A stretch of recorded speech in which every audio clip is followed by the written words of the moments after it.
Je m'appelle Hannah Van Buren, née Hannah Hose, et j'ai eu l'honneur, bien que posthume, de porter le titre de première dame des États-Unis.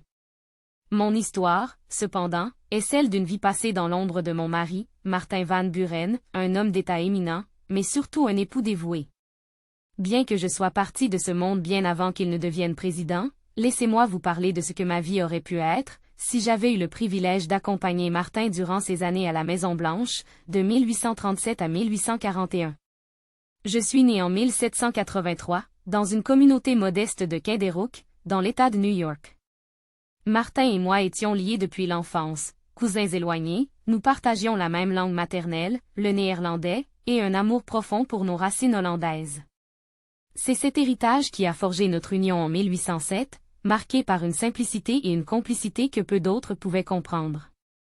Si la vie politique de Martin l'a souvent éloigné, mon rôle de mère et de gestionnaire du foyer m'a donné une place cruciale dans notre famille. Ensemble, nous avons eu 5 enfants. Je me plaisais à enseigner à mes fils les valeurs d'intégrité et de persévérance, espérant qu'ils marcheraient un jour sur les traces de leur père. Lorsque je suis tombée gravement malade en 1819 et que la tuberculose a finalement eu raison de moi, j'ai quitté ce monde en paix, mais avec un chagrin de ne pas voir Martin réaliser ses ambitions politiques. Je savais, cependant, que son chemin était tracé vers des hauteurs que peu d'hommes atteignent. Si j'avais pu être à ses côtés pendant ces années présidentielles, j'aurais certainement cherché à faire de la Maison-Blanche un foyer chaleureux et accueillant. Mon éducation simple et mes valeurs profondes m'auraient guidé pour soutenir les plus vulnérables. J'aurais organisé des réceptions modestes, privilégiant l'intimité et la réflexion au faste parfois exagéré de Washington. Je me serais également investi dans des causes qui me tiennent à cœur, comme l'éducation des jeunes filles.